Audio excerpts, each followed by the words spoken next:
Tomorrow I'm your albatross, suspended by the finest thread no one could ever see. And when there's breathing in your ear, you put your faith in all you hear. But just how deep those feelings go, I have no way to know. I'll never know. And if I was blind, would you still be my eyes? Or hide everything you see, pretending to care about me, when all the time you're just wishing I'd fade away? You can't bring yourself to say out loud the reason why. You won't admit you realize that promise you've been living by is just an empty shell. You come to bear it like a cross, and then to tear it like frayed gauze. Though I'm ashamed to be afraid, I just can't help myself. I can't help myself.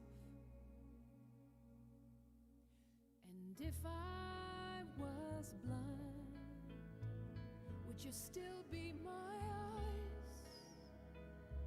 Or hide everything you see, pretending to care about me, when all the time you're just wishing I'd fade away? You can't bring yourself to care about me. Please don't let me down now. Oh,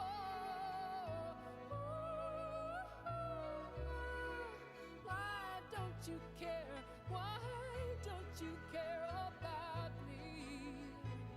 'Cause I know all the time you're just wishing I'd fade away.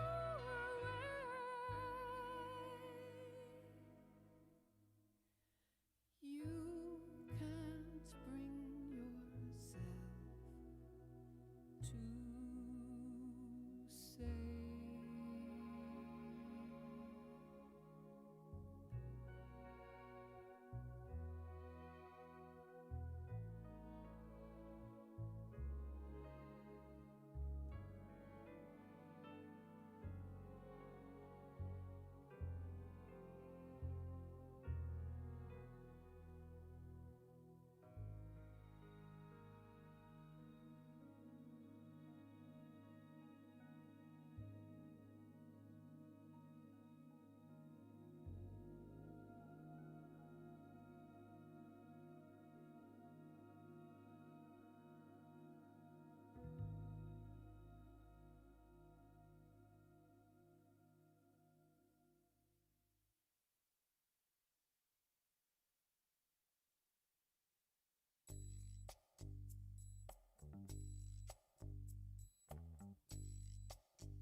Must be a million boys living in a great big city.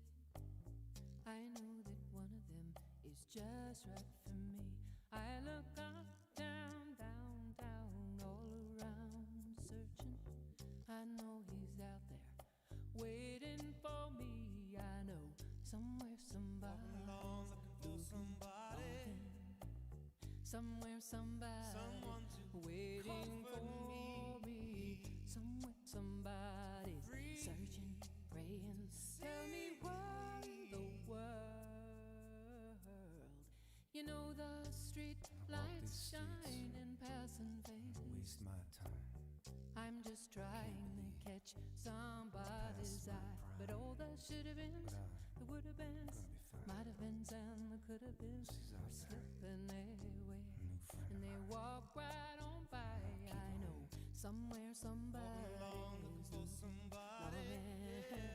Somewhere somebody's waiting for me. Somewhere somebody searching, praying. Tell me where in the world I walk through the rain that's falling. A voice in the distance calling mine. I run through an empty doorway, waiting for the sun to shine. When will love be mine? I know that somewhere somebody's looking, longing. Somewhere somebody's waiting for me. Somewhere somebody searching, praying. Tell me where in the world. Come on, keep on. Somewhere somebody's looking, longing. Somewhere somebody's waiting for me. Somewhere somebody's searching, praying. Tell me where in the world. Must be a million boys living in a great big city. I know he's out there waiting for me.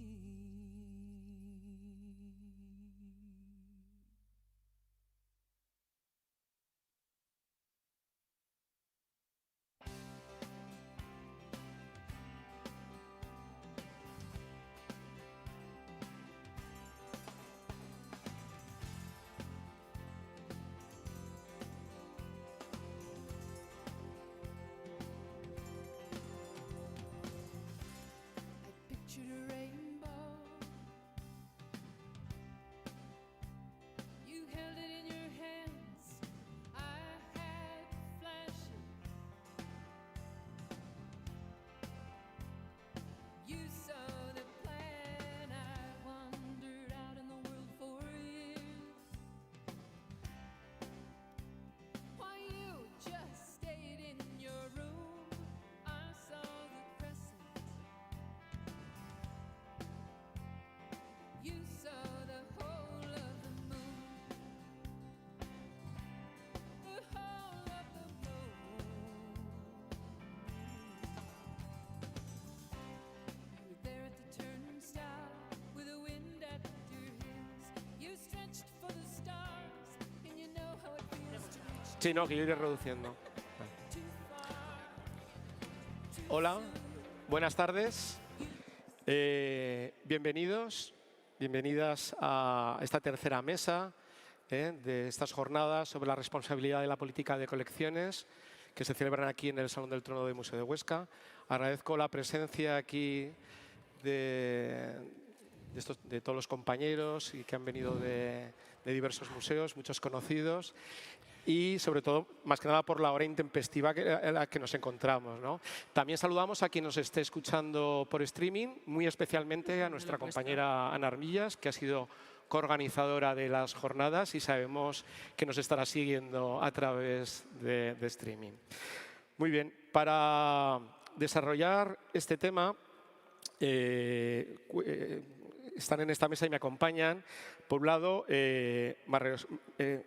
Charo Añaños, licenciada en Geografía e Historia, especialidad en Historia del Arte y ha desarrollado su carrera profesional en el Museo Goya, Colección Ibercaja, Museo Camões Aznar. Espero ya aprenderme el nombre.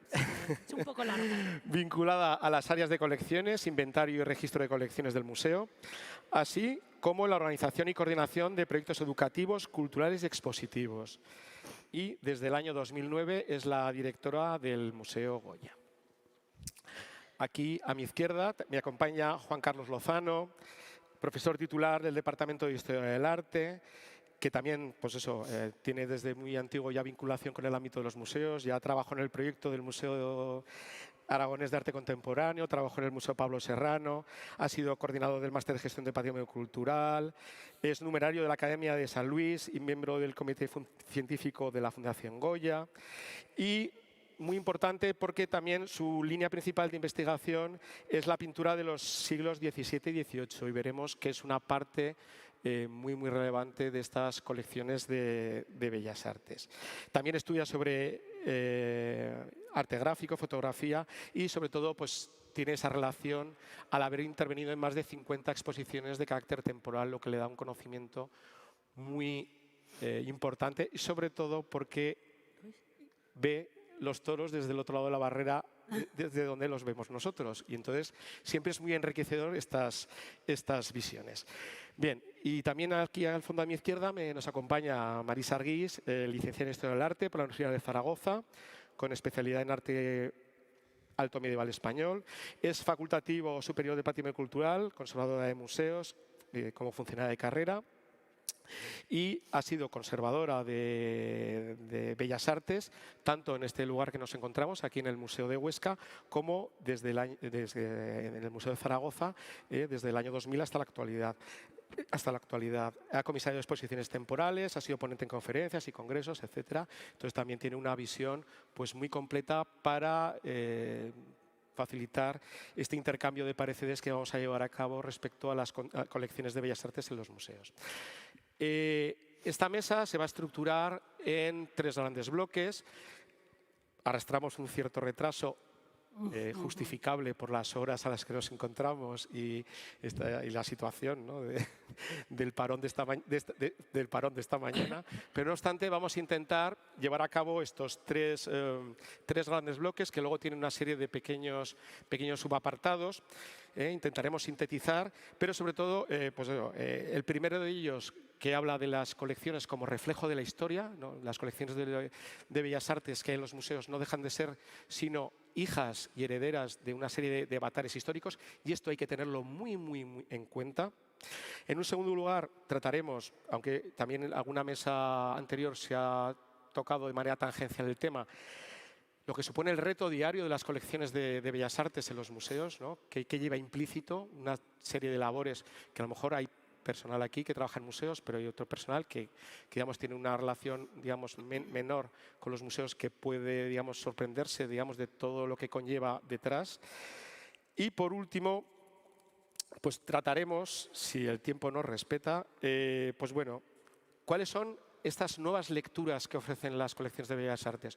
Unas colecciones de carácter histórico, pero que en los últimos tiempos se está asistiendo a una renovación en su forma de exponer también y en su forma de difundir, y sobre todo difundir colecciones digamos, que no eran visibles, como eran colecciones de salas de reserva, o también a través de diferentes medios, como son las redes sociales. Bueno, si ya sin más dilación, vamos a pasar con este primer punto. Son muchos temas los que hay que tocar y bueno, pues ahí los iremos viendo.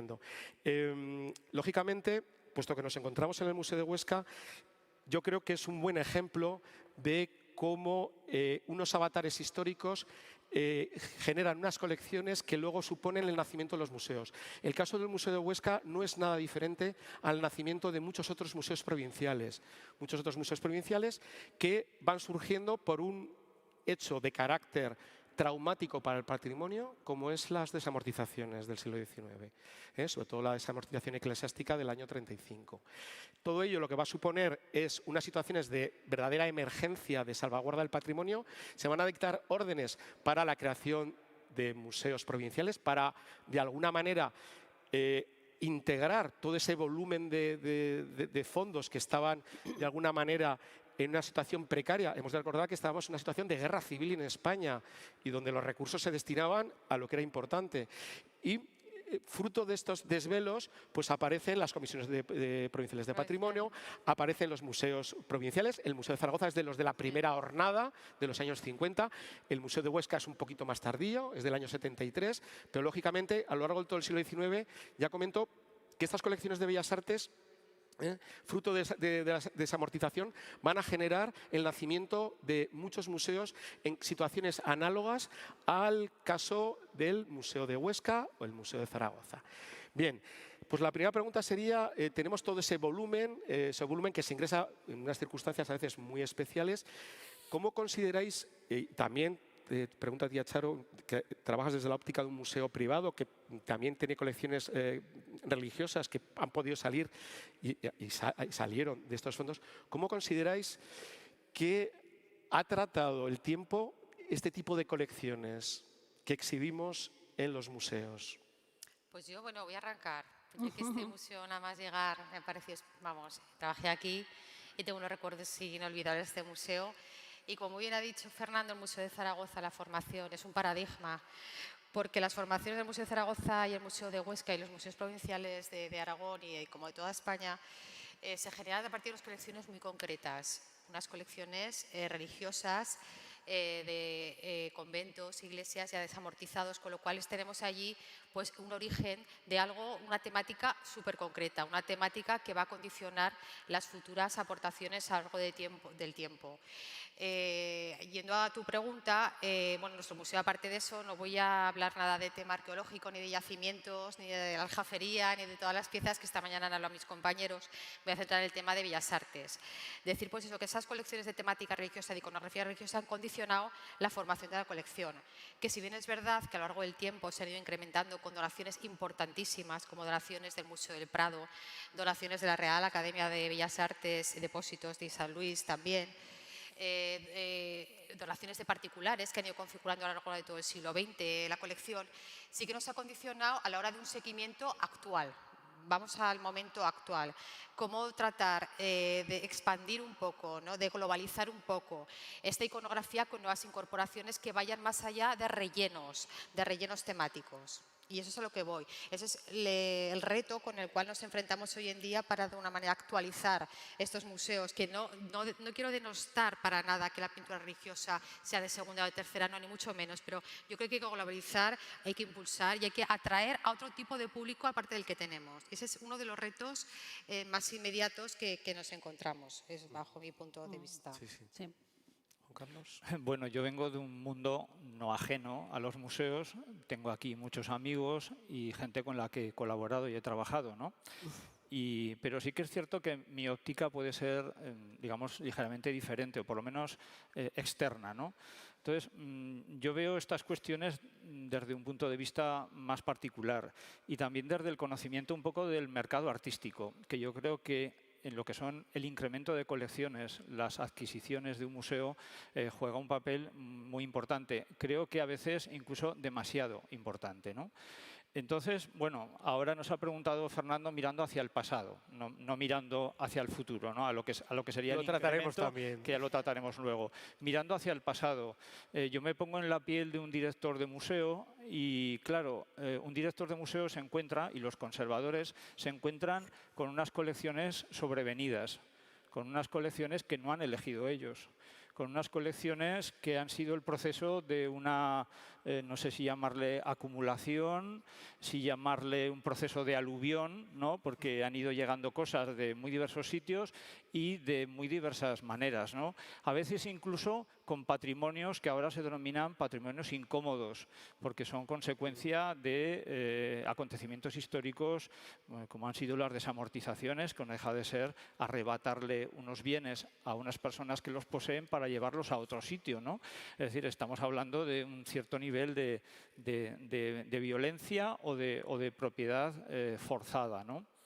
Y bueno, pues yo me pongo en la piel, como decía, de un director o un conservador de museo que tiene que montar con todo eso, que repito, no es algo que haya elegido él, tiene que montar un discurso, porque de lo que hablamos en los museos es de contar historias, ¿no?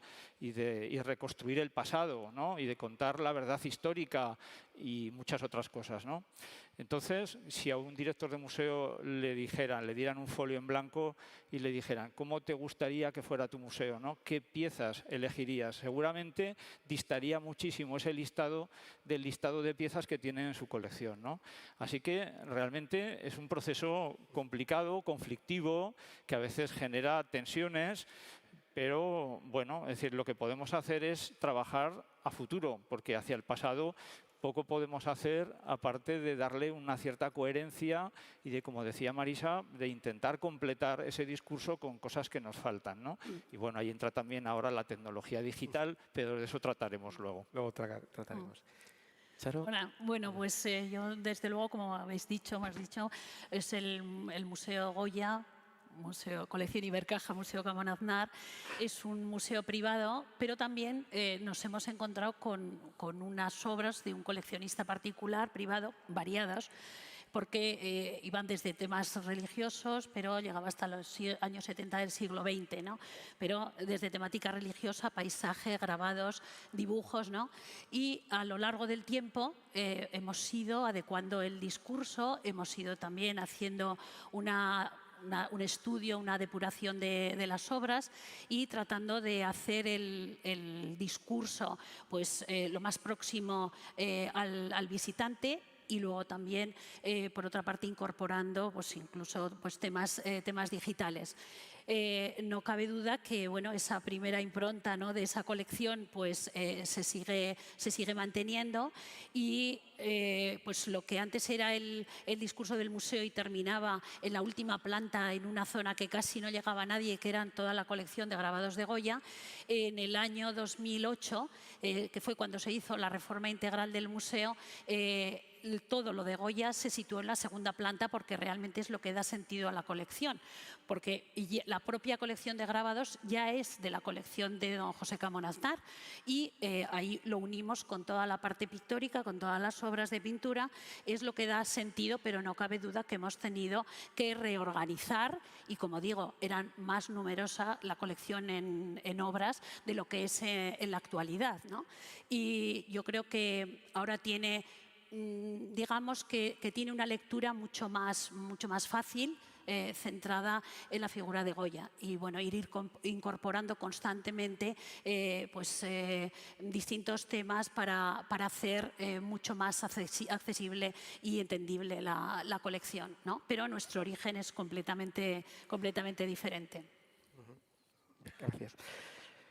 Tenemos pues entonces unas colecciones, ¿no?, que son heredas de esa historia y que también comentabais, ¿no? Pero claro, nosotros también contribuimos a incrementar esas colecciones a través de diferentes medios de ingreso, ¿no?, como pueden ser los depósitos, las donaciones, las compras.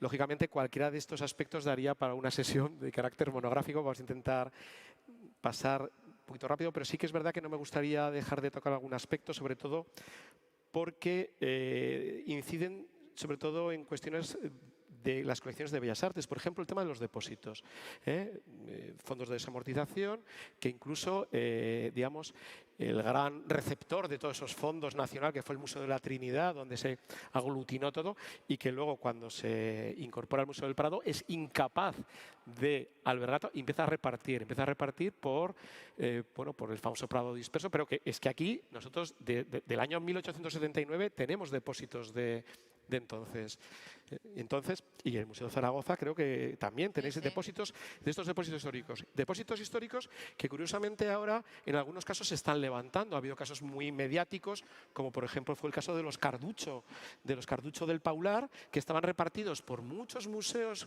antiguos museos provinciales, y se decidió reintegrarlos ellos. Entonces, todo ese tema de los depósitos es verdad que es como un boomerang en la historia que luego al final acaba volviendo.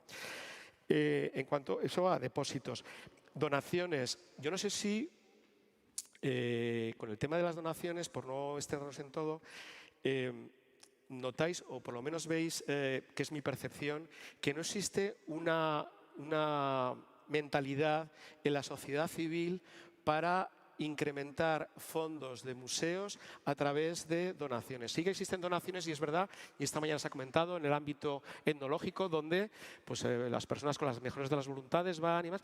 Pero es verdad, yo por lo menos las experiencias que he tenido es cuando he intentado ofrecer ese sistema de incremento de colecciones a particulares, bueno, casi me han mirado como si fuese yo el anticristo, porque luego aparte todo el mundo piensa que en sus casas tiene por herencia lo mejor. O sea, el cine en esto ha hecho mucho daño. Y todo el mundo piensa que tiene, bueno, colecciones excelsas y obras excelsas. Entonces, no sé vuestra opinión con el tema de las medidas de fomento. Es verdad que a veces han fracasado a nivel nacional esas creaciones, ese intento de creación de leyes de mecenazgo. Y existe esa desconfianza siempre en la sociedad civil. Sí. No sé cómo lo veis. Es que, retomando lo que tú dices, es que eso es un problema. No hay problema, es el problema de la última ley, creo que es la ley 49/2002, para, o sea, Y en ella, ¿qué pasa? ¿Cómo se incentiva? ¿Cómo se incentiva a los particulares para que te hagan donaciones? Pues de formas muy escasas. Está el 1% cultural, está, bueno, lo último que se hace en el Museo de Zaragoza, una dación en pago de impuestos, yo lo sé de nuestra experiencia. Pocas más donaciones hay de manera libre. Hay secciones dentro del museo que sí, por ejemplo, la sección etnológica, ahí sí que se hacen más donaciones porque bueno, es una temática que tiende más a eso. Sin embargo, lo que es Bellas Artes, la gente tiene miedo porque no está incentivada. Yo creo que desde la propia normativa y reglamentación se tendría que hacer más incentivos fiscales a la participación privada. No solamente privada, sino también en empresas, que es lo que tocaba la ley de 2002. De alguna manera las empresas sí que tienen un subsidio más económico, ¿me entiendes?, a la hora de fomentar, a través a lo mejor de del 1% cultural. Pero es una pena, yo en los 20 años que llevo en el Museo de Zaragoza, pues va disminuyendo cada vez más las donaciones de piezas. Y los depósitos sería un tema arduo para tocar, porque esto sería, vamos, Sí. a veces nos toman como si fuéramos, no sé, un almacén Sí. o un taller, que Sí, veces restauremos la pieza y entonces la dejan en depósito. Y claro, vienen con los Velázquez, los Greco y sus Sí. Goyas. Hay anécdotas curiosísimas que os podría contar, que es para llorar o para reír, ¿no? Incluso presiones, ¿no? Porque yo esto lo cuento así, sin poner nombres y apellidos, lógicamente, entre amigos, y son anécdotas absolutas. Yo me acuerdo un Goya de Cambrils, el Goya de Cambrils, que me dejaba su Goya, evidentemente no era un Goya, lo podría haber sido, porque en todas estas ofertas que hacen todas las semanas hay un montón de todas, ofertas, todas. muchísimas ofertas. Pues bueno, este era un Goya, yo no lo ponía en duda, no era yo quien ni entrar para salir si era Goya o no, evidentemente a primera vista vi que no era Goya, pero bueno, podía haber sido un Goya. Y claro, él me decía que me lo dejaba en depósito, pero que yo, claro, en ese papel del depósito, yo por favor le pusiera que era una obra de Francisco de Goya y Lucientes, con un sellito del Gobierno de Aragón, en este caso. Entonces, ¿qué pasa? Aquí estaba la trampilla del almendruco, que claro, con ese papelito, aunque yo no sea experta en Goya ni sea una experta en primera línea, teníamos un aval o algo para poder moverme en el mercado mientras me dejaba el Goya en los peines, y eso era vamos, hay que tener muchísimo cuidado, ya no voy a extender mucha cautela. más. Sí, pero que ese tema se tiene que legislar, normalizar, desde luego está claro. Sí. ¿Y vosotros qué Sí, tenéis? bueno, nosotros somos, bueno, la propia colección, el origen de la propia colección es don José Camón en vida dejó toda esta colección, ¿no?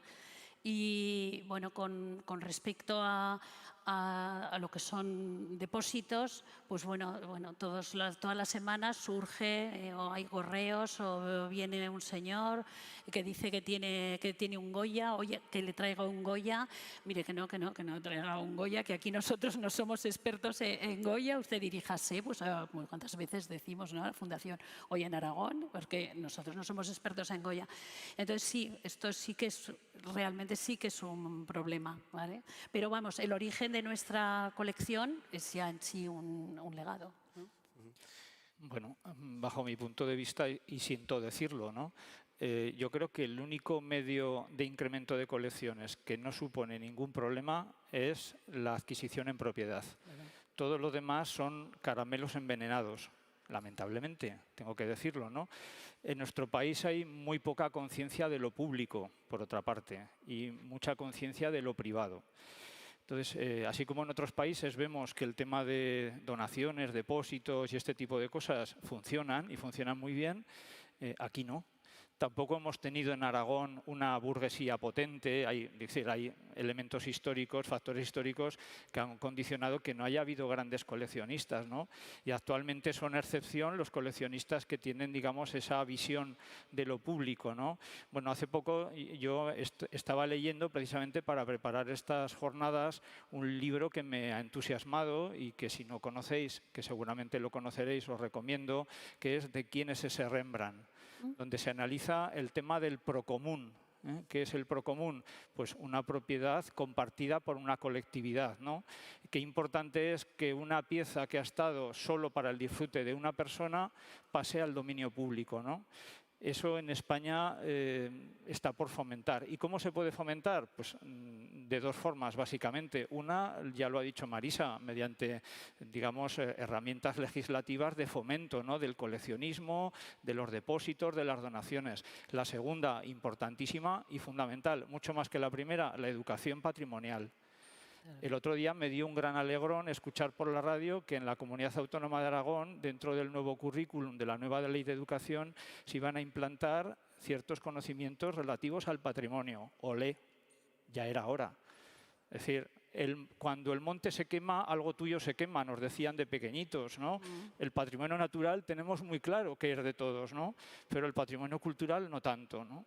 Entonces, bueno, si se ha implantado ahora, bienvenido sea. Educación y medidas legislativas. Sí, sí, creo que es muy importante, sí.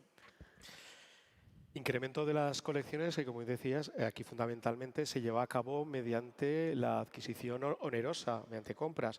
Compras que pueden ser bien a particulares, por ofertas directas de venta, o bien por el seguimiento del mercado artístico.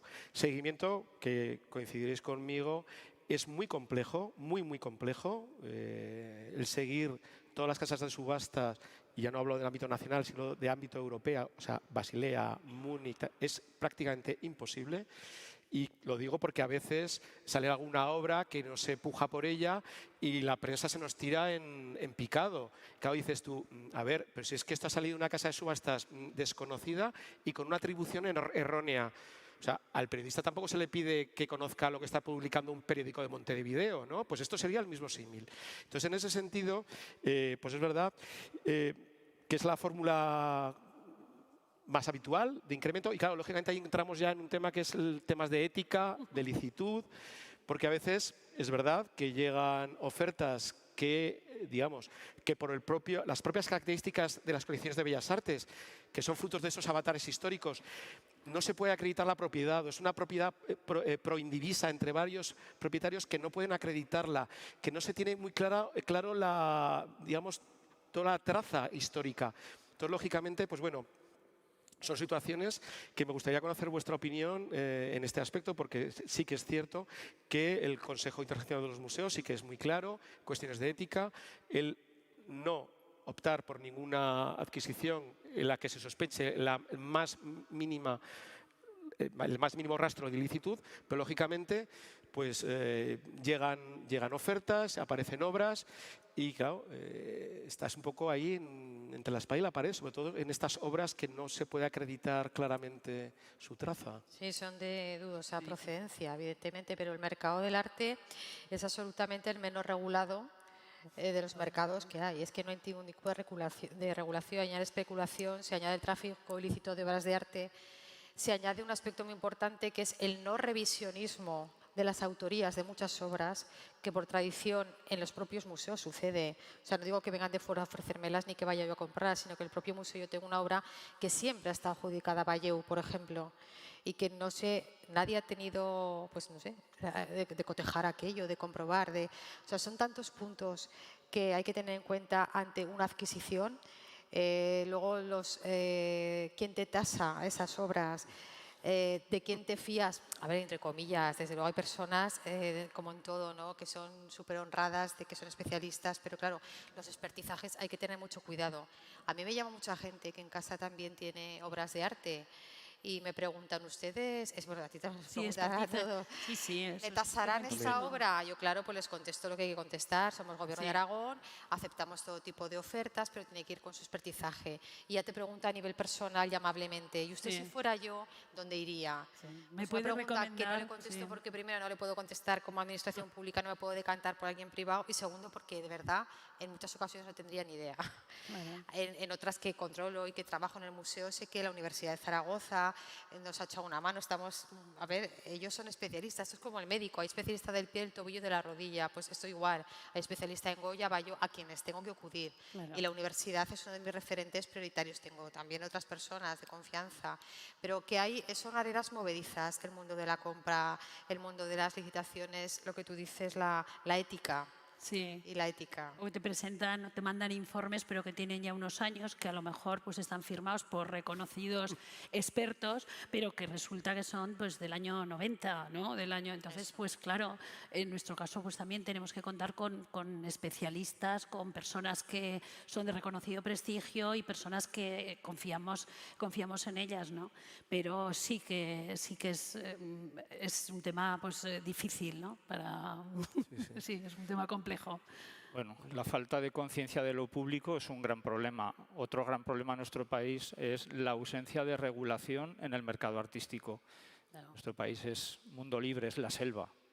En otros países hay figuras que por lo menos filtran. Hay un mínimo filtro. Los connaisseurs priseurs franceses, por ejemplo, son personas especializadas que tienen un perfil profesional. En nuestro país cualquiera puede firmar un informe, que puede tener el valor que se quiera, pero cualquiera lo puede hacer. Y no os podéis imaginar, a los museos acude mucha gente que tiene cuadros supuestamente muy valiosos. A nosotros también, a los profesores de la universidad, no hay semana que no nos llame o no se ponga en contacto con nosotros un señor que evidentemente tiene unos intereses determinados y que quiere que le hagas un informe donde ponga determinadas cosas, no que lo hagas con objetividad. Entonces, yo creo sinceramente que en los museos, esto es un ofrecimiento, nos utilizáis poco. Es decir, nosotros en el Departamento de Historia del Arte tenemos vocación de servicio público y lo hacemos muy gustosamente.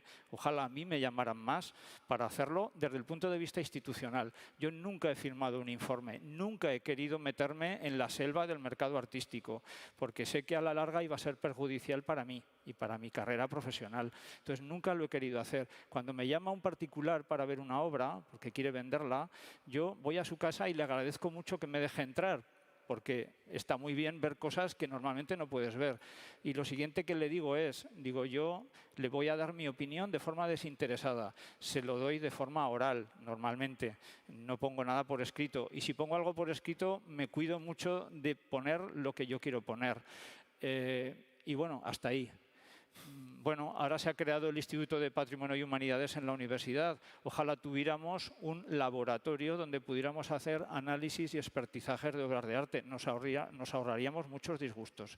Así que, otra propuesta. Sí. Sí, estoy de acuerdo, pero sí, te preguntan y que te traen el cuadro y que le llevo el cuadro, ustedes nos Y a que quieren que en algunos casos lo quieren depositar allí, que lo tengas. Sí. Es una manera de valorizar la obra, al que esté en un museo. Claro, es que está cuidada, poner está una segura. obra en el escaparate del museo o en el escaparate de una exposición temporal es aumentar su valor. Es el caché automáticamente. Sí. Pero no solamente con Goya, que con Goya pasa mucho, pero también con otras obras, ¿no? Que te prestan para una exposición, pero se aseguran, no se lo dicen al comisario o la comisaria, se aseguran de que, mire, esto está atribuido, por ejemplo, a Velázquez y desde luego ustedes me tienen que asegurar que va a ser en la cartela, tiene que poner Diego Velázquez. Sí, hay intermediarios que se dedican a cobrar dinero por colocar piezas en determinadas exposiciones y no poco dinero. Es lo que comentábamos y ahora ratificas, es un mercado artístico con comercio donde se mueve bastante dinero a determinados niveles y donde hay gente que cobra de intermediar. Y esto hay que tenerlo muy, muy claro. Hay que tener mucho cuidado, añado, porque nosotros estamos en contacto con Interpol, estamos en contacto con Comisaría de Policía Nacional. Ha habido casos, ya no son anecdóticos, casos serios y fuertes en el museo. Una vez estábamos buscando a una persona del este que había estado conmigo hacía media hora abajo en el museo. Estaba alojada en un hotel céntrico de Zaragoza y estaba intentando también colar otra pieza. A ver, que no parece una película esto de... Pero es verdad. O sea, desgraciadamente es verdad estas historias, sí. Bueno, vamos a pasar, puesto que este ha sido el primero de los puntos y el tiempo ya apremia, pero vamos a ir más rápido, sobre todo en el segundo, porque además esta mañana sí que se ha tocado de manera colateral, que es ese reto diario que tenemos en la gestión de las colecciones de Bellas Artes y que posiblemente en alguna de las mesas que tengamos también se va a tocar, pero es verdad que el resultado que aparece en las exposiciones es fruto de todo un trabajo implícito que está detrás de documentar, de investigar, de restaurar, de conservar las obras y que lógicamente el público lo que ve es ese resultado. También es cierto que por lo menos los museos hasta ahora, hasta hace muy poco, hemos vendido muy mal las labores que hacíamos, las hemos vendido muy mal. Entonces es verdad que yo creo que es una situación que está ahora afortunadamente cambiando y es bueno que se conozca ese tipo de actividades que se llevan. Simplemente por reducir este reto diario vamos a reducirlo al tema de los préstamos, sobre todo, más que nada porque los préstamos ha habido un momento de parón, como ha sido la pandemia, donde no ha habido préstamos para exposiciones temporales. Me imagino que es algo que coincidiremos. Pero de repente parece ser que ese tiempo perdido se quiere recuperar, y también en Bellas Artes. Y ahora está llegando un aluvión. De solicitudes. Sí, entonces, Sí. Nosotros ahora en este momento tenemos bastantes solicitudes de distintas exposiciones a nivel pues, del Palacio Reale de Milán, que son proyectos de la Real Academia de Bellas Artes de San Fernando. Tenemos varias peticiones de la Catedral de Palencia, también con motivo del 700 aniversario. Bueno, tenemos varias obras ahora ya en la actualidad en préstamo en el Museo Pablo Serrano. Y bueno, tenemos 2 por llegar que nos han preguntado y sí, continuamente, la verdad es que sí, en eso ha habido muchísimo cambio, ¿no? En estos años que van sobre todo desde el 2008 hasta ahora, hasta la actualidad. Sí, en el Museo de Zaragoza igual parece que después de la pandemia, afortunadamente, se está moviendo todo, incluso demasiado, porque inciden demasiado. Claro, el problema se crea cuando, pues lo de Goya, claro, lógicamente, para que voy a ocultar el nombre, ¿no? Cuando de Goya te empieza a pedir las mismas piezas en los mismos momentos para los mismos sitios. Esa es una grave problemática porque tienes que discernir según los criterios, pues yo qué sé, unos criterios establecidos. Pero sí que se está moviendo bastante, y grandes exposiciones además. Sí. Ha habido algún momento en el que ha habido, antes de la pandemia, algún proyecto que os pedían a vosotros y a nosotros, pero que dejaban las salas más importantes vacías, ¿no? Sí. Nosotros con Ibercaja sí, vamos, tenemos muchísima... Siempre que te piden, o sea, vosotros están... Sí, hacen el recorrido. Se hacen el recorrido. Por Zaragoza, sí. ¿Y tú, Juan Carlos, también tienes esa misma percepción de que se está volviendo a animar el préstamo de colecciones de Bellas Artes, que hay nuevos proyectos expositivos? Sí, seguramente lo sabrá, pero yo me pregunto siempre, este sistema de las grandes exposiciones, estoy pensando en exposiciones de cierto nivel, si tienen futuro y van a ser sostenibles en el tiempo. Es decir, ¿qué instituciones van a ser capaces de asumir exposiciones de cierto nivel en el futuro? Muy pocas, por muchos factores. El factor económico fundamental, por supuesto, ¿no? El encarecimiento de transportes, embalajes, los encarecimientos de los propios sistemas expositivos, el tema de los derechos, que ahora montar una exposición en el presupuesto, antes no te tenías que preocupar mucho de este tema, pero ahora tienes que tener en cuenta el tema de los derechos, el tema de los alquileres, el tema, o como le quieras llamar, porque hay gente que no le llama alquiler, pero bueno, el gasto de tramitación de obras, ¿no? Que es un alquiler encubierto, ¿no? En definitiva, que hacer una exposición mediana o mediana grande, ya por debajo de 100.000 euros ya no puedes hablar, con lo cual hay algunos museos que tienen presupuestos para todo el año de menos de 100.000 euros, pues ¿quién va a poder hacer exposiciones? Pues lo podrán hacer 4 instituciones, nadie más. Habrá que replantearse el tema de las exposiciones temporales a otro nivel, ¿no? Nosotros lo que hemos notado mucho en esta última exposición del Greco con respecto a otras que hacía tiempo que no hacíamos una así de este nivel, es que sobre todo ha aumentado muchísimo, todo el mundo pide contraprestaciones, todo el mundo. Y bueno, pues no sé, es ya casi... Que no deja de ser un eufemismo, es un pago por cesión de obra. Lo que pasa es que se enmascara así. Sí. Ahora, enlazando con lo que decía Juan Carlos, ¿quién puede pagar? Pues a nivel mundial parece que hay una serie de países emergentes, como son China, países árabes y Dubái, que son quienes están montando, aunque nos parezca mentira, ya Louvre se ha quedado por debajo, ya National Gallery, son de países emergentes en la punta de lanza en este momento a nivel mundial, quienes están organizando y picando allí para hacer, bueno, que loable sea, quiero decir, que no han podido hasta el momento, pero ahora parece que están empujando un poco, Claro, como el tema de las sucursales de los grandes museos que se están montando por ahí, ¿no? Franquicias. Eso es, Bueno. Vamos a tocar ya el tercer punto porque insisto que el horario apremia y tenemos que ser diligentes en el cumplimiento del horario. Y bien, y si hemos hablado y hemos conversado sobre esa herencia histórica de los fondos de Bellas Artes, todo ese caudal de información que lleva atesorada por todos esos avatares históricos, lógicamente esto también ha obligado a plantear determinados discursos en las exposiciones, tanto las permanentes como las temporales. Pero sí que es cierto que en los últimos años yo voy advirtiendo un cambio de paradigma y discursos tradicionales que se entendían que eran los más comprensibles, como eran discursos de carácter cronológico o estilístico, están cambiando, y algo que antes era exclusivo, a lo mejor, de exposiciones temporales, se está incorporando a exposiciones permanentes. Y estoy hablando de realizar exposiciones permanentes en el ámbito de las bellas artes a través, prescindiendo de discursos cronológico-estilísticos y trazadas a través de temas de carácter transversal. Hay algún museo en España donde ya ha habido remodelaciones y los temas son, lo puedes ver como quieras, la vida, la muerte, el trabajo, y entonces ahí las colecciones de bellas artes coexisten además con obra gráfica, etnología, digamos, no segregan las colecciones de bellas artes. Y os quería preguntar precisamente por estas nuevas lecturas que se están dando, ¿qué os parecen? Y si consideráis que esto va a ser una línea que va a continuar, o por el contrario, digamos, estos discursos de carácter cronológico-estilístico que favorecen la aprehensión se van a mantener en detrimento de estas nuevas propuestas que a lo mejor a veces pueden resultar hasta muy atrevidas, pero a veces un poco confusas. Entonces, bueno, está esa dualidad. Bueno, pues empiezo yo. Sí, perfecto. Bueno, más imaginación y menos adquisición.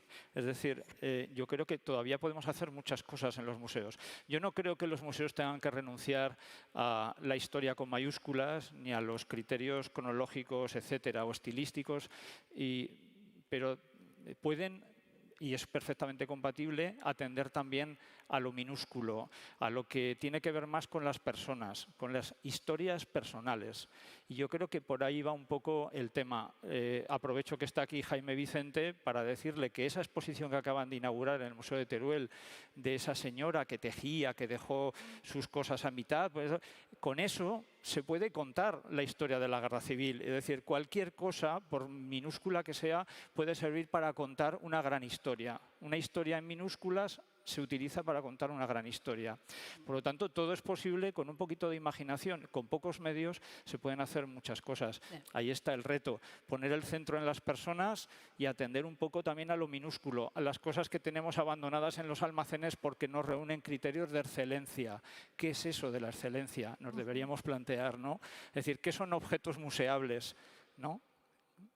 Porque uno decide que un objeto es museable y que tiene derecho a estar en la sala y otro objeto tiene que estar condenado a los almacenes del museo. A lo mejor hay piezas que tenemos en los almacenes que nos podrían venir muy bien para las exposiciones permanentes o temporales, ¿no? Yo creo que va un poquito por ahí. Sí, yo en cuanto a la pregunta que hacías, pienso que en la actualidad se tiende a diversos niveles de información.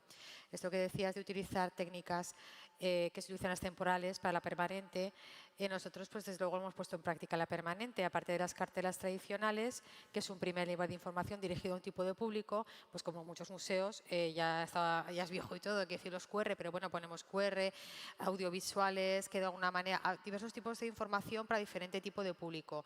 Y sobre todo lo que se quiere captar de alguna manera, o lo que se debería captar de alguna manera, es al público complicado de los museos, que sería otro de los objetivos. Hablo de público complicado a esa franja de edad que menos viene, sobre todo, y estoy hablando de los museos de bellas artes, porque museos de arte contemporáneo no tienen nada que ver con nosotros, son lenguajes más visuales, lenguajes más dinámicos. Nosotros tenemos que atraer a nuestro público complicado, que es pues, gente entre la franja de 20, 30 años que nos acercan al museo. Las nuevas tecnologías, pues yo que sé, se me ocurren, utilizar juegos de roles que hemos utilizado a veces, jugadas en Twitter, jugadas en Instagram, cosas más dinámicas. Sí. Eso nosotros también hemos incorporado algunas cosas de estas a través de Instagram, pero bueno, nuestro discurso sigue siendo un discurso cronológico, pues también hemos incorporado a veces obras invitadas, que esto sí que es ya más frecuente, y sí que hay que intentar crear nuevos soportes para sobre todo esa franja de edad que no acude al museo una vez que se va del instituto, se va del colegio, no vienen, ¿no? Nosotros tenemos un convenio también con el ayuntamiento, un Z16, pero que no en estos momentos realmente, la verdad, por lo menos en nuestro museo, no ha dado prácticamente ningún resultado, ¿no? Y entonces es complicado, ¿no? El dirigirnos a ese sector están quizá en otras cosas, ¿no? Pero bueno, sí que se ha mejorado, yo creo que sí, yo hablo por nosotros, pero lo veo también el resto, pues que las redes sociales juegan también un papel importante en la difusión. Antes cuando veníamos estábamos hablando de todo esto, ¿no?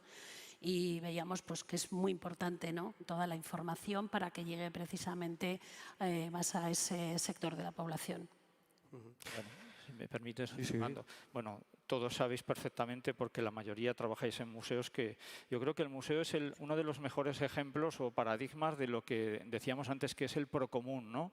Ese patrimonio compartido y ese esfuerzo colectivo, ¿no?, por protegerlo, conservarlo, difundirlo. Pero qué poca atención le prestamos a las lecturas que hacen nuestros visitantes del museo. Porque muchas veces el discurso es un discurso unívoco, ¿no? El discurso y el relato lo monta el museo y lo lanza a los demás, ¿no? Pero no nos damos cuenta que muchas veces esas personas que están visitando la exposición pueden tener otras lecturas que son perfectamente válidas, tan válidas como la otra, como la oficial, entre comillas, ¿no? Yo creo que deberíamos también ir un poco por ahí, ¿no? Es decir, buscar esas nuevas lecturas atendiendo a lo que nuestros visitantes piensan, opinan, sienten cuando ven esas obras, ¿no? E incorporarlo también al discurso.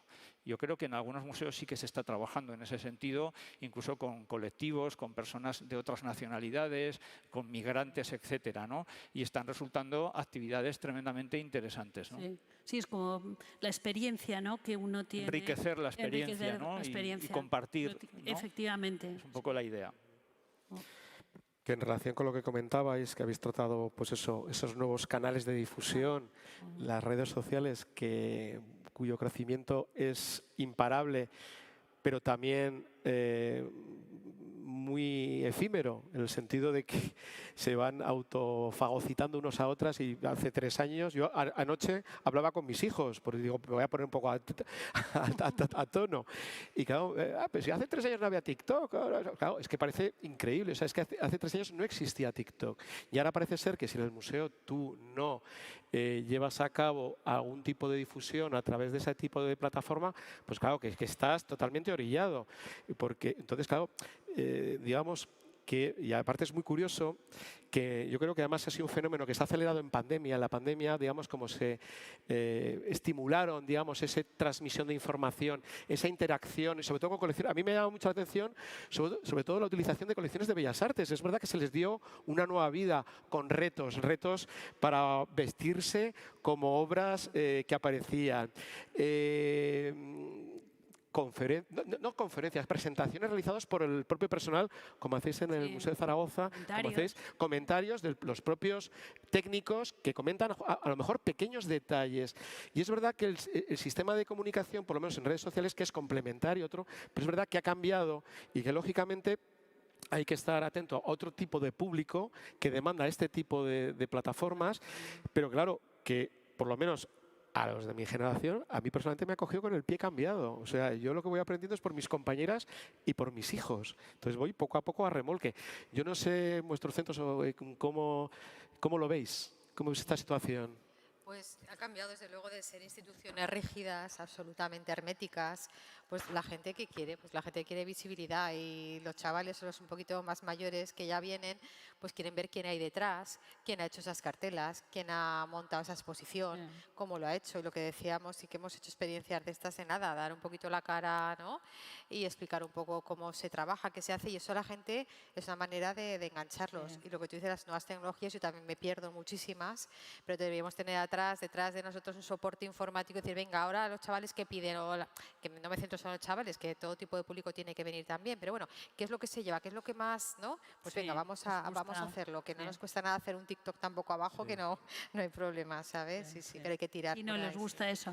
Nosotros ahora en el museo tenemos 2 personas de prácticas, una de museología y otra de grado de historia del arte, y bueno, pues antes era un poco más mirar a ver qué pongo en la memoria, a ver esta zona. No, ahora pues llega y dice, oye, que hay una exposición. Pues mira, venga, ven en los correos, venga, vete con la correo, que te enseñe el informe, que te explique. Oye, que hay que hacer una cosa para subirla a Instagram. Prepara las fotografías, prepara los pies de foto.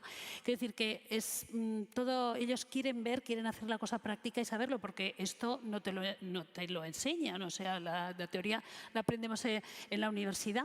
Entonces, todas esas cosas es lo que a ellos les gusta, les interesa, ¿no? Y bueno, pues todo el tema de las redes sociales les encanta, sí. Bueno, yo me quedo con lo positivo, a pesar de que a mí también me pasa como a ti, Fernando, ¿no? que me da la sensación de que me estoy haciendo viejo desde el punto de vista de las herramientas que manejamos, ¿no? Pues yo me quedo con lo positivo, ¿no? O sea, los museos yo creo que han estado a la altura en la pandemia y además se ha demostrado que el ser humano, como herramienta de supervivencia, el arte y la cultura ha funcionado. Y yo creo que los museos han respondido bien, han hecho de la necesidad virtud, es saber qué inventamos para dar a conocer lo que estamos haciendo. Y lo han hecho de otras maneras diferentes, súper atractivas, que han venido para quedarse, está claro. Así que quedémonos con eso, ¿no? Que desde los museos se ha sabido responder, ¿no? a una crisis mundial sin precedentes, ¿no? Bueno, pues el museo se seguirá reinventando y estoy seguro de que seguirá pensando cosas en el futuro. Ojalá que no lo tenga que hacer solo para momentos de crisis, ¿no? Sí, no, es cierto, y lo que comentabas, y también a nosotros nos pasa, que es verdad que cuando tienes contacto con gente que viene de prácticas, ves que son otra generación, donde tienen una natividad ya digital inmersa ya en el ADN, que los demás, o por lo menos yo no la tengo, y que lógicamente, pues también es verdad lo que comentabas, es enriquecedor. O sea, yo creo que todo esto es para sumar, no descuidar a lo mejor sistemas, o sea, o por lo menos de difusión, de colecciones, digamos, anteriores, pero también es verdad esto que pueda coexistir. Y ya para cerrar este punto último, sí que me gustaría hacer una pequeña reflexión también en cuanto a la accesibilidad plena de las colecciones. Juan Carlos ha comentado esas obras que están en salas de reserva que a veces pues, no tenían ningún tipo de trascendencia, ningún tipo de trayectoria. Y es verdad que gracias a las plataformas de difusión de colecciones ahora digamos, se puede acceder a ellas y yo creo que aparte va a ser algo que va a seguir en desarrollo a través de web semánticas, a través de la generación de temas de carácter transversal, por ejemplo en las plataformas, o sea, nacional, Ceres, Hispana, pero por ejemplo, si uno ve ya Hispana, donde por cierto han desaparecido todas las obras de los museos, esperemos que sea un tema de carácter transitorio y lo solucionen rápido, pero es verdad que optan ya más por temas de carácter transversal. Es lo que van contando historias. Entonces utilizan las obras como pretexto para narrar unas historias que de alguna manera imbriquen, ¿no? Relacionen al público, en este caso remoto, y digamos, y buscando la parte afectiva. Yo por lo menos es tal y como lo veo. No sé vosotros cómo... Es como los stories, estos tan famosos, ¿no? Sí. Yo creo que son técnicas creativas que van por otra vertiente a las que nos han enseñado a nosotros o a las que nos estamos acostumbrados. Pero desde luego son tan válidas como cualquier otra y como no aceptables dentro de una institución como es el museo, desde luego. Yo creo que el mayor problema es caer en la superficialidad. O sea, todo se puede contar, lo que no podemos caer es en que la gente cada vez nos pida que las cosas sean más breves, más cortas y más sencillitas, más superficiales, ¿no? Ahí está la trampa, ¿no? El peligro, que lo comentábamos también en el coche al venir, ¿no? O sea, lo que no podemos hacer es bajar el nivel. Buscar otros mecanismos, pero no bajar el nivel. Ofrecer calidad en los contenidos.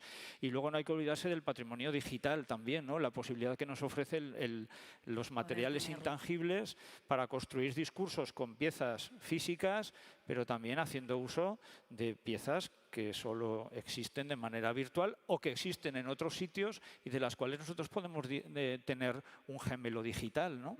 Para poder trabajar y comparar con obras que nosotros tenemos en la colección. Y nosotros estamos trabajando ahora en un proyecto europeo con un museo eslovaco, un museo italiano de Volpedo y unos socios portugueses que se encargan más de, digamos, cómo dar las ideas, más ideas pedagógicas. Y con no me sale, ¿cómo se llama? Imascono, que son de aquí de Zaragoza, que son los que trabajarán la app. Y bueno, empezamos ya la primera reunión y es precisamente para hacer eso, un juego, pero a base de gamificación, ¿no? Para presentar los distintos espacios. Empezamos a trabajar hace ya unos meses. O sea, que lo que se busca es a través de las colecciones de Bellas Artes, por esa aplicación, digamos, Pero acercar público activo, o sea, que de alguna manera ellos participen de Sí. alguna manera. Sí, Entiendo. es precisamente dirigido a jóvenes. Vale. Dirigido a jóvenes. Sí, que a veces es un segmento un poco Sí, sí. complicado de atraer y para colecciones de bellas artes Sí. es a veces complejo. Yo comento una anécdota. Hace poco un amigo que trabaja en el Museo Nacional del Prado me comentaba que ahora van allí las visitas escolares, pasan por delante o sea, les explican el cuadro de Adán y Eva, los personajes de Durero, Adán y Eva, y que no saben quiénes son ni Adán ni Eva. Claro. No tiene- pero ni noción, Saben. ni noción. Entonces, claro, estas colecciones de bellas artes que están haciendo referencia a hechos históricos, a personajes bíblicos, a acontecimientos, claro, encontramos a lo mejor que ahora vienen unas generaciones, no digo, con esto no quiero generalizar, pero es verdad que son casos que ya se están dando, donde tienen un desconocimiento absoluto de lo que están viendo. Sí, no Yo vi a un saben. niño pequeño hace un año en un museo haciendo así en un cuadro. ¿Cierto? Intentando hacerlo más grande. Claro. Sí, sí. Muy bien. Bueno, hemos sido muy disciplinados, son casi 5, entonces, bueno. A partir de aquí comienza el turno de intervenciones por si existe alguna cuestión que se nos quiera plantear. A ver, Isidro. Está por ahí. Hola. Quisiera plantear el problema que es para nosotros y creo que para todos los museos públicos de los depósitos de obra de arte inútiles. Es decir, toda aquella gente que utiliza el museo o la utilizaba hasta ahora como guardamuebles. Nosotros tenemos un 20% de pintura que es depósito externo, algunos de hace muchísimo tiempo. Y hemos empezado una política ahora de despachar esos depósitos a sus dueños. ¿Qué ocurre? Que hay algunos son tan antiguos que es complicadísimo encontrar al propietario legal de esa pieza, ¿no? Pero por otro lado estamos asumiendo la guardia y custodia de un bien que no es nuestro y que es nuestra responsabilidad tenerlo en condiciones y que además nos quita espacio para otras cosas. ¿Tenéis algún problema así parecido en el Museo de Huesca o tenéis menos?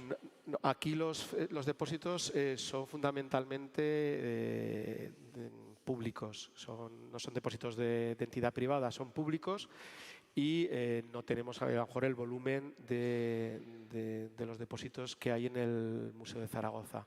Entonces, pues lógicamente no tenemos esa problemática. Sí que hemos tenido con depósitos privados y yo insisto, y antes se ha tocado en la mesa, que hay que ser muy cauto con los depósitos privados, pero muy cauto. Porque, y ha sido un tema que se ha tocado, en cuanto una obra entra en un museo privado, como es el Museo Goya, o un museo público, Museo de Zaragoza, Museo de Huesca, museo público, esa obra, y creo que también se ha comentado por aquí, automáticamente se revaloriza. Y tú de alguna manera estás, simplemente, aunque no hagas nada, simplemente la tenencia de ese bien aporta una garantía de autenticidad a esa obra. Y esta es una situación que ha pasado en este museo. Ha pasado en este museo donde pues unos depósitos y luego pues bueno, unas pretensiones disparatadas económicas, porque claro, luego te convierten en rehén. Y eso es muy peligroso. Y esas pretensiones económicas que eran disparatadas estaban muy alejadas de los precios de mercado y de forma justificada se expuso. Pero el propietario consideraba que el hecho de haber estado estas obras en el museo ya consideraban que estas obras ya por supuesto eran una valorización, por supuesto, con sus pretensiones. Y eso nos llevó a un problema, porque además hay gente que tiene muy mal, no perder, o sea, sobre todo cuando hay un tema de carácter económico, en fin, es problemático. Nosotros, desde luego, hace tiempo ya que no admitimos ningún depósito que no se vaya a ser expuesto. Es decir, una obra que va a quedar en un peine, aunque tenga cierto interés artístico, se puede fichar, se puede fotografiar, pero no la admitimos. Si sabemos a ciencia cierta que nunca la vamos a exponer. porque ocurre todo lo que estás diciendo y mucho más. Sí. Es que pasa mucho lo que dice Isidro. No hay una obra ni dos, hay muchísimas obras. Son obras de aquellas, era de que todo vale. Yo creo que hubo un momento de la historiografía del museo, que se cogía todo. Todo. Sí. Pero obras, a ver, que yo no devalúo ni por autor ni por nota, obras que no se pueden exponer en las paredes de un museo. O sea, yo Por lo eso veo así, claro. convenimos en su momento de Claro. no admitir ningún Eso es. objeto ni ninguna Eso es. obra de arte ni de arqueología que no se fuera a exponer. Y ahora, esto se enfadará Marisa, pero sí que hemos tenido una donación de ayer mismo de un Goya, la primicia que os doy a todos. No lo sé ni yo, ¿eh? No sabía ni Marisa. No está preparado esto, ¿a que no? O sea que lo sepáis, no puedo dar más detalles. Ah, bueno. Ya contarás. Es que la iniciativa para que cualquier obra entre en un museo de la manera que sea y por el medio que sea, tiene que ser del museo y tiene que ser por interés del museo. Nunca puede ser que tiene que primar el interés ajeno. Y yo también había preparado, pero bueno, que decir, es un poco los criterios que se pueden utilizar a la hora de plantear un incremento de fondos, ¿no? Es porque es un tema muy serio. Que una cosa pase de lo privado a lo público es algo muy serio porque implica una responsabilidad de cara al futuro, al infinito, ¿no? No lo quiero comparar, pero es como tener un hijo, que lo vas a tener ya para toda la vida y lo vas a tener que mantener. Y esto pasa lo mismo, entonces no es cualquier cosa. Entonces, es decir, que hay que tener muy claros los criterios para admitir una obra, como sea, como depósito, donación o como sea. Sí, sí. No, sí, yo también estoy de acuerdo con lo que dice Juan Carlos. Es un compromiso, ¿no?, que se adquiere por... Pero a veces heredas compromisos. Claro. Y al mismo tiempo es muy bonito. Yo lo pensaba estos días, ¿no? Digo, fíjate cómo cambia el estatus de un objeto que pasa de estar en un domicilio particular o donde sea a dominio público. Es que cambia completamente. El objeto se enriquece. A lo mejor se desnaturaliza si viene de otro sitio que lo ha sacado de su contexto y viene al museo, ¿no? Bien, pierde el valor de estar en para lo que se hizo o para donde se hizo, ¿no? Pero es que gana muchísimo más, ¿no? Gana todas esas interpretaciones, nuevas lecturas, nuevos significados que adquiere en el museo. Es decir, se revaloriza, no desde el punto de vista económico, desde el punto de vista del significado, del valor cultural. Sí. Okay. Es interesante lo que comentas porque es verdad que a veces se carga contra los museos como lugares donde están las obras descontextualizadas. Y claro, lógicamente ya hemos comentado que son hijas de la historia, pero es verdad que a veces lo que comentas, o sea, las obras ganan, aparte de poder exhibirlas de manera pública y no de manera privada, pero en unos contextos, unos sistemas de interpretación de las obras, una serie de elementos que digamos que potencian el valor intrínseco de las obras. Claro. Así es. Sí. A ver, yo quería incidir en un tema que habéis estado hablando, el tema de la comunicación, que no sé, a veces parece que es muy importante, pero a veces es el patito feo, en mi opinión. No somos profesionales de museos, pero no somos profesionales de la comunicación. Entonces, tenemos que formarnos o tenemos que recurrir a profesionales externos de la comunicación. O sea, ahí tenemos que invertir recursos, personas, porque no llegamos, o sea, no estamos llegando a muchos públicos. Entonces, hay que sentarnos y no hacer acciones puntuales, códigos QR. Solo las generaciones nuevas saben un poco más de tecnología, por lo menos en nuestro museo. Hay una compañera joven que es la que realmente lo que hablabas es, sí, es nativa y lo controla. El resto a mí me ha pillado mayor, entonces hay que formarnos o hay que recurrir a profesionales de la comunicación, porque somos profesionales de museos, somos historiadores del arte, no somos profesionales de la comunicación. Es mi opinión. Es verdad. Bueno. No. Yo pienso que es una diversificación de funciones que no nos tiene por qué recaer a nosotros, no por nada, sino porque no hemos tratado eso, no sabemos... Sí, yo estoy encantada en recaer Sí, yo en también. esta tarea, pero, Sí. pero hace falta formación. Efectivamente, Hace falta nos han porque, formado, claro. Sí, Conservamos muy bien, Claro. investigamos muy bien, Sí, sí. pero no sabemos No, no. comunicar porque no somos comunicadores. Claro. Estás en lo cierto. Hace sí, falta sí. personal que sea cualificado en eso. Sí, bueno, nuevas necesidades, bueno, pues nuevas profesiones, Claro. nuevas titulaciones que la universidad reaccione y cree un doble grado donde haya cosas de arte y de comunicación, por ejemplo, ¿no? Sí, está claro que un comunicador sabe de lo que sabe, un conservador sabe de lo que sabe, pero a lo mejor necesitamos que eso confluya en algún sitio, ¿no? Sobre todo en un mundo en el que lo que importa es la difusión. O sea, Sí, sí. Cada vez más. estamos en un mundo inverso que es información rápida, o sea, rápida, concisa, clara. O sea, no se puede uno, ¿sabes? Claro, sí. Claro, es que no se puede pretender que seamos una agencia de comunicación especializada, ¿no? Claro, entonces, o cuentas o puedes contratar esas cosas o si no hace falta personal propio que esté cualificado. Sí, yo a este respecto también quería añadir que uno de los problemas con los que nos enfrentamos es que, bueno, pues tenemos muy buena voluntad, intentamos llevar a cabo muchas acciones, pero nos hace falta ser capaces de analizar el impacto real que está teniendo esto sobre el museo. O sea, si verdaderamente estos públicos jóvenes que pretendemos atraer con estas acciones lo estamos consiguiendo o no. O si la gente que precisamente nos sigue en redes sociales es la gente que ya conoce el museo, es la gente que viene al museo y no estamos consiguiendo ampliar el público que es precisamente nuestra labor, nuestra intención. Entonces, también me gustaría que por parte pues, de la universidad y de los nuevos doctorandos que se interesarán por este mundo de las redes sociales y la comunicación de los museos y pudieran proporcionarnos a los que estamos trabajando en ello pues una serie de estudios, de análisis del impacto real que está teniendo estas acciones que estamos llevando a cabo pues un poco a ciegas.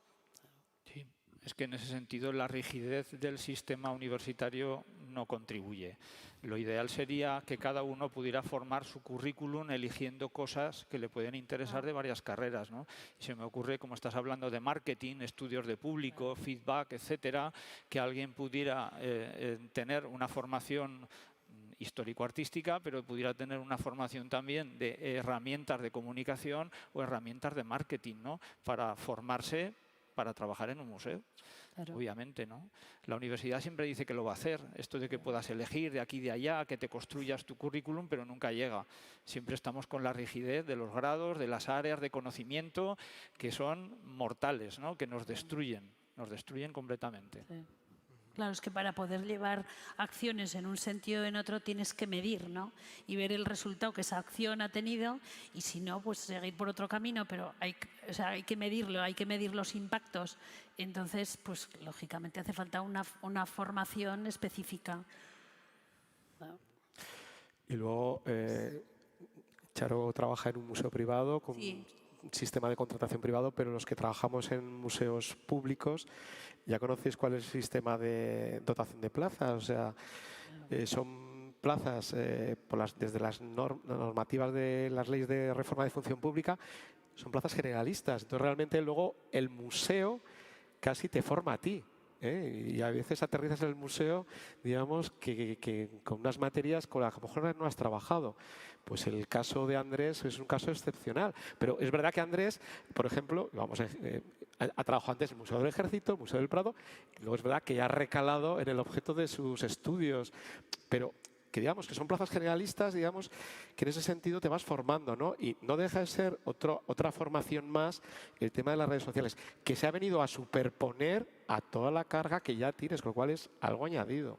Entonces, en ese sentido es verdad que es algo relativamente nuevo, que no hay estudios, que está en proceso de cambio, o por lo menos es mi percepción, acelerado, y que lógicamente, pero que como se han reseñado, ha venido para quedarse y hay que, desde luego, los nuevos retos están para afrontarlos, no para rehuirlos y esconder la cabeza. Sí, nosotros en ese sentido, bueno, pues dependemos de Fundación Ibercaja y somos un museo privado. En ese aspecto nosotros tenemos en Fundación un departamento de comunicación, no es que sea un departamento grandísimo, pero en el que sí que hay personas formadas en todos esos aspectos, ¿no? Nosotros, por ejemplo, en Instagram controlamos los contenidos, como comentábamos, pero es la agencia en la que el día a día va ampliando con nuestra documentación y nosotros supervisamos. Y el resto de acciones con prensa y demás, pues nosotros eso no nos ocupamos. O sea, nosotros nos ocupamos de dar la información, pero no nos ocupamos de eso. Quería romper una lanza en favor de la universidad. porque en la Facultad de Educación este año se han presentado 2 tesis que son herramientas de análisis de redes sociales y los compañeros que las han presentado estarán encantados de colaborar con los museos que necesitéis ayuda, porque pues ellos trabajan en la universidad, tienen vocación pública, como bien ha contado Juan Carlos, y entonces encantados de colaborar y de echar una mano en lo que necesitéis. Es verdad que son los más jóvenes del departamento los que han hecho estas tesis y han creado estas herramientas de estudio, y no solo nuestra universidad, el Observatorio Español de Educación Patrimonial, como decía antes también Juan Carlos, que es muy importante la labor de formar a los futuros maestros y profesores de secundaria para que ellos formen a los futuros ciudadanos, a la ciudadanía, y sepan valorar ese patrimonio. Entonces sí que se está trabajando. El problema es que muchas veces las instituciones trabajamos como entes aislados y a veces esa comunicación falla. Y solo se produce en el caso de que haya como relaciones personales entre las personas y te conozcas y sepas que estás trabajando en ello. Pero que cualquier cosa que necesitéis, ahí estamos. Es el Grupo Argos y la investigadora principal es Pilar Rivero. Pilar. Pues nosotros encantados, cuando queráis venir. No, porque, ¿ves? Nosotros tenemos que aprender mucho de eso y no solamente puede ser un apoyo técnico, ni mucho menos, sino aprender y crecer con esos apoyos, desde luego. Necesarios, pero absolutamente necesarios, sí.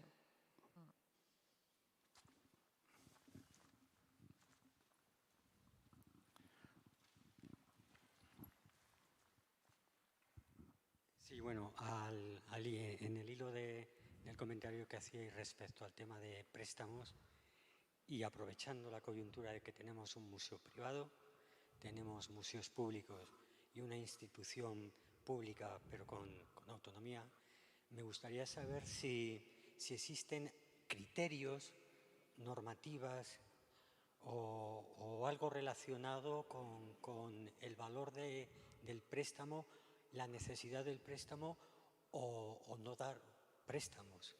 Todos sabemos de determinadas obras que han estado saliendo como si fuera el baúl de la Piquer. Entonces, yo me dedico al tema de la restauración y ese aspecto creo que es importante tenerlo en cuenta. Entonces, me gustaría saber de los 3 ámbitos, público, privado e institución con cierta autonomía, qué es lo que pensáis respecto al tema. A ver, no hemos tocado ese tema, aunque de soslayo sí, el tema de la reglamentación. Si acudes a la legislación de museos y reglamentación, nos retrotraemos a los 80, ¿vale? Porque desde la Ley de Museos de Aragón, la Ley de Patrimonio Histórico Español, desde los años 80, no hay nada al respecto, no hay nada al respecto concluyente ni determinante. Nosotros hemos sido muy asertivos con todas las peticiones y el director está aquí presente y lo sabe, pero claro, atendiendo unos criterios de lógica y de ética profesional. No se pueden prestar obras, lógicamente, que por sus características matéricas, por sus características técnicas, supongan un peligro que cobra. Bueno, esto es fuera de sí decirlo, ¿no? Pero últimamente sí que estamos mirándolo, a ver, no con otras lupas ni con otras lentes, sino atendiendo a lo que realmente se está haciendo en los últimos tiempos, que es la investigación de qué sucede con muchas piezas a nivel conservación, cuando viajan en transporte, cuando están expuestas a luces que no cumplen las mediciones Lux, etc. Antes posiblemente se dejaba todo. Ahora sí que ponemos ciertas puertas al campo en ese aspecto. ¿Que esté legislado? No. No hay ningún punto que te diga, la obra no se puede dejar. No, eso no. No. Sí, eso también lo controlamos mucho, ¿no? Que hace unos cuantos años pues todas estas cuestiones se valoraban de otra manera y ahora pues la verdad es que sí, o sea que cada vez somos también más exigentes, ¿no? Con el cuidado de todos estos aspectos. Sí. Yo lo que considero, y ya para rematar esta cuestión, que lo que deben de primar son criterios de carácter técnico. Sí. A ver, es muy sencillo, yo creo. Marisa, aunque la ley sea del 86, hay artículos que explican especialmente cómo se tiene que hacer la salida temporal de los fondos de los museos.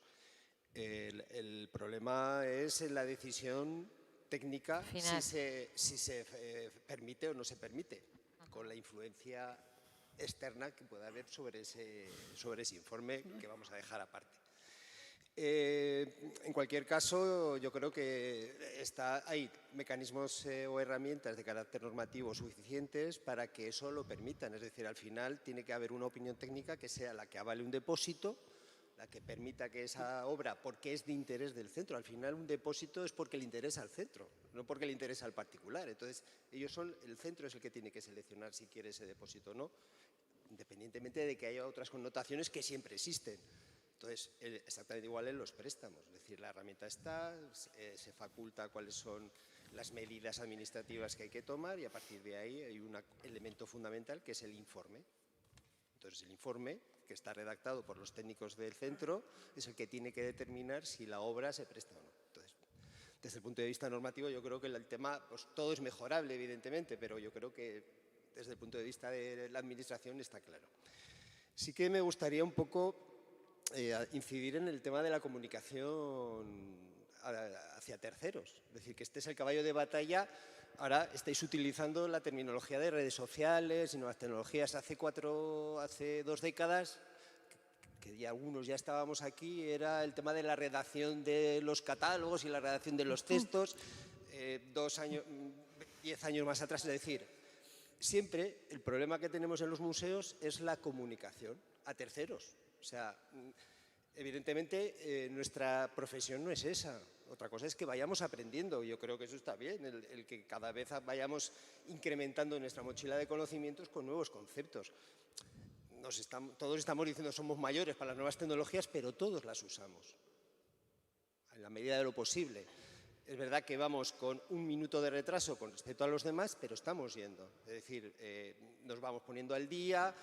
Ver los logotipos de las redes sociales en nuestras webs hasta hace 5 años era una cosa un poco extraordinaria y ahora todo el mundo coloca las redes sociales básicas en nuestros accesos. Entonces, yo creo que nosotros vamos bien. Otra cosa es que necesitemos de profesionales pero no solamente para ponernos en redes sociales, sino para redactar nuestros textos. No tenemos por qué ser buenos comunicadores a pesar de ser buenos profesionales. A lo mejor también tenemos que contratar a buenos redactores, buenos escritores para que hagan unos textos inteligibles, que sean amenos, entretenidos, interesantes.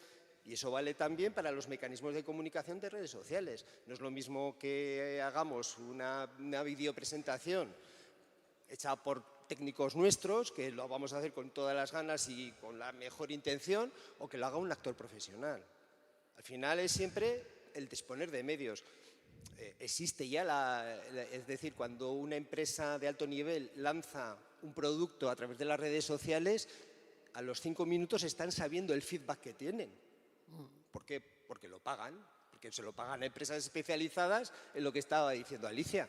Es decir, hay gente que se especializa en saber, te digo porque nosotros lo hemos hecho con las páginas web. Nosotros inmediatamente analizamos cuál es el alcance de dónde han entrado, qué gente está entrando, qué tipo de IP son. O sea, eso se puede hacer. Es decir, si no lo podemos hacer nosotros, porque es otra mochila más, además de las que tenemos, que al final pues somos fontaneros, electricistas, especialistas en marketing, redes sociales, generación en WordPress. Bueno, pues habrá que parar un momento y lo que sí que es verdad que habrá que empezar a pedir fondos, ¿vale? Este presupuesto que diseñamos al principio de cada año, que luego a veces se cumple y a veces no, pues este presupuesto que vaya a una serie de esfuerzos destinados a estas líneas, a contratar una empresa que no sea capaz de decir después de una campaña que vayamos a hacer a dónde hemos llegado y hasta qué punto hemos calado en el sector social que a nosotros nos interese. Es decir, todas las herramientas yo creo que y todos los mecanismos existen. Como dice el otro, pues algunos son pagando. No, yo contestando a Juan sí que estoy de acuerdo con que los técnicos de los museos tienen que ser quien decidan discriminar en última instancia. Yo lo que me refería cuando ha preguntado José Antonio al nivel normativo legislativo, yo particularmente pienso que las leyes a las que he hecho referencia del 86 y los reales decretos que son del 87 sí que se han quedado obsoletos en muchos puntos. O sea, se me ocurre, yo qué sé, en este momento pues están haciendo robos de imágenes y me estoy yendo a un mundo de arte contemporáneo que no controlo yo para nada, que yo soy más del mundo antiguo, ¿vale? Pero robos que se están haciendo de imágenes, bueno, todo eso desde luego la ley, es que son casi 40 años, son 30 y pico años. En 30 y pico años la sociedad ha cambiado mucho. Yo creo que debe haber un revisionismo bastante importante de la normativa. Es lo que creo, a nivel, sí. Bueno, sí, sí. Bueno, no sé si hay alguna cuestión más. Hola. Carmela. Bueno, yo cambiando de tercio quería retomar un poco el tema de la expertización de obras de arte, que me parece muy importante y que además habéis dicho los cuatro que es uno de los grandes agujeros en esta comunidad, porque no hay a dónde acudir.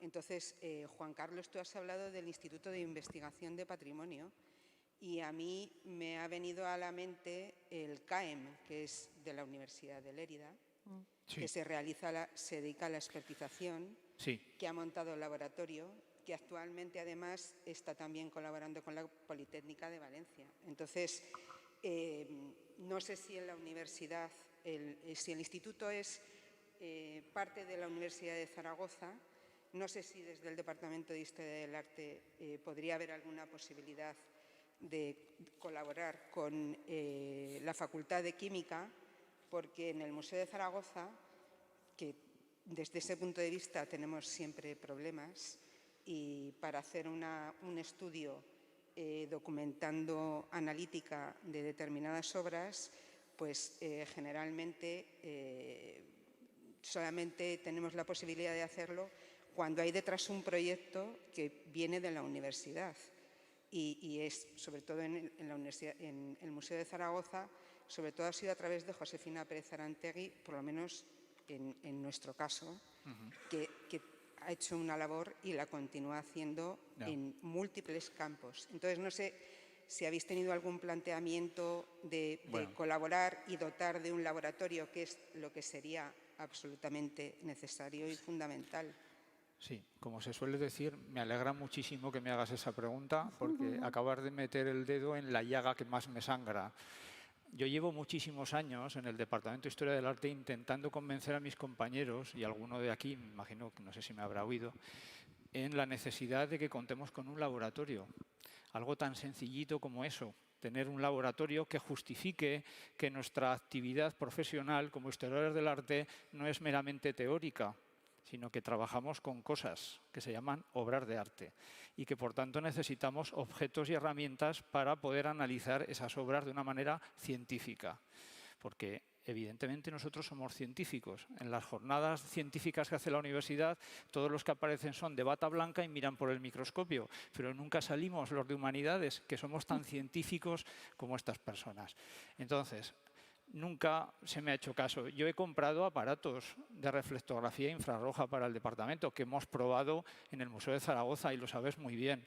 Es decir, ¿cuál sería mi sueño? Por no extenderme demasiado, pues que el Instituto de Patrimonio y Humanidades que se acaba de crear y que es un instituto de investigación de la universidad, pero que es un instituto público y que recibe dinero del Gobierno de Aragón, organizase, montase un laboratorio, igual que existen en otros institutos universitarios de investigación, donde pudiéramos llevar esas obras que ahora no podemos llevar a ningún sitio. Y a mí, cuando me llama un ciudadano y me dice que vaya a su casa y me pide que le haga un expertizaje, le tengo que decir, mire, lo siento, no tengo herramientas ni un sitio donde poder hacer ese análisis. Lléveselo usted al CAEM. Yo soy miembro asesor del CAEM y continuamente me están pidiendo asesoramiento para expertizajes que ellos hacen en el CAEM. Y me duele, no sabes cómo, me duele muchísimo que mi universidad no me permita hacer eso aquí y tenga que remitir a la gente al CAEM de Lérida, donde por otra parte trabajan muy bien. Sí, la verdad que no digo nada más. Muy necesario, sí. Muy bien la pregunta de Carmela. Bueno, es ya la hora y vamos a seguir con el horario rígido que nos hemos marcado esta mañana. Muchísimas gracias a todos los integrantes de esta mesa. Creo que ha sido muy fructífero las intervenciones. Y para el público presencial, ahora en un cuarto de hora vamos a realizar una visita al museo. Quien quiera llevarla a cabo, pues nos veremos en el patio, que será donde arranque la visita. Y el resto que no esté interesado, que ya esté cansado de oírnos y ya no quiera sufrirme más, pues ya nos veremos mañana con la ponencia a las 9 de la mañana, la mesa número 4 en torno al arte contemporáneo. Muy bien. Gracias.